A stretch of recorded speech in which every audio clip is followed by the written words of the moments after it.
Welcome to Christmas English Style in the Netherlands. This is going to be a huge production by Annabelle's Productions, and it's going to be over the whole of December, all to do with Christmas, festivities, cooking, out and about, decorations, relaxing, so much food, so much drink. It's going to be epic. And at the core and the heart of all of this is food. Now, I love to bake, and the very first thing I'm going to be starting with, being ready for Christmas, is making that Christmas cake. Now, I can't take any credit for this recipe at all because it is by the one, the only Delia Smith. It is a slightly different Christmas cake to the typical fruit cake with marzipan, icing and all the decorations. I mean, don't get me wrong, I love a marzipan, but I'm not a great icing girl. This cake, however, I have done so many times, I probably could do it in my sleep. It is, without doubt, the booziest Christmas cake I've ever had. It's called a Creole Christmas cake. So let me read a little bit from the book. For those wanting to break with tradition and try something new. On a visit to Trinidad, the wife of the chairman of Billington's Sugar, now that is such a traditional sugar company, dark raw sugar of the West Indies, made a most delectable cake, and she was so struck by this cake she brought the recipe back. Now, either the lady has adapted it slightly, but I think Delia Smith has adapted it slightly for her tastes. It is extremely moist. Love that word, it's my friend's favourite word.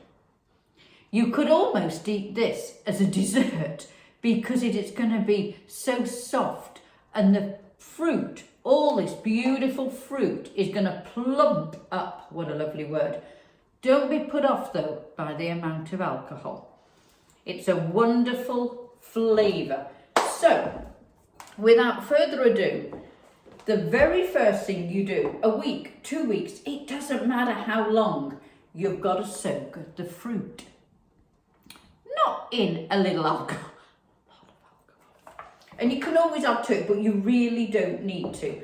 So I'm starting off in one of the biggest bowls I have, or Tupperwares, because you want it sealed, you want it completely airtight, so you can leave it marinating, is that the word, soaking in the alcohol. So in here, all on its little lonesome, I do old fashioned, but I'll do both. A pound or 450 gram of raisins. In here are all the currants, which are 225 gram, and they're going to sit there and just soak away.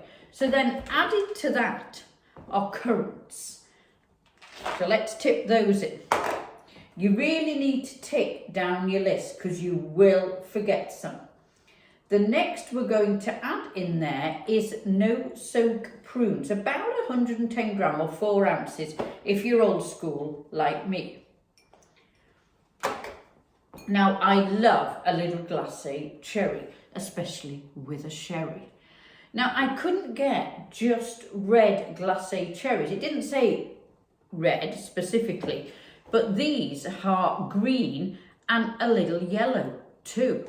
Now, they could add all to the flavour of your cake. So we're going to pop those in. You can see this is going to be quite a bit of a wash-up job to start with. I've got here mixed chopped nuts. I bought them in a huge tub, whizzed them in my lovely little whizzer. It's just a question of getting them all out of this bowl. I'm just going down the list in case I've missed anything because it is very, very easy to do. Next is sugar.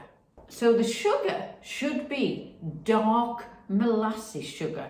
Now I have scoured the area I am in. I've been to 3 stores and a sort of a healthy eco plaza, very sort of Holland and back, couldn't get any. But I remembered a little trick my grandmother told me years ago.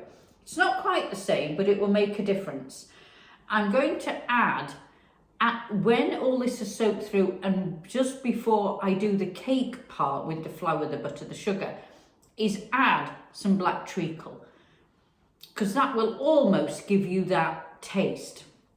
What I have got is some brown sugar, quite dark brown sugar, so that goes in there. What I've learned over cooking over time is you've got to adapt, because in the wartime you wouldn't have everything. I know this isn't particularly a wartime recipe because you wouldn't have this fair amount of alcohol, but some of the Christmas things I'm going to do are from the wartime. Oh, a little bit of salt. I knew I'd forget a couple of things. Tiny bit.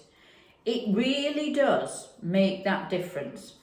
The only other thing I need in here is vanilla extract. Right, are we ready for the next? Let's start. Rum. So it does say 3 tablespoons. Now this is Cavassier. Again, 3 tablespoons. We're on to the port. I do like a little port. Now, the thing that does this for me is this most beautiful liqueur. It is cherry brandy. Now it does say 3 tablespoons. So the biggest job you've got to do now is stir, stir, stir. You put this in a big pan, the biggest pan you've got, and you simmer it gently for 15 minutes. The smells that are going to waft throughout your home will probably bring everybody into the kitchen, hopefully. After you've done that, you've got to leave it to cool. And then you put it in an airtight container in the refrigerator for 7 days or longer.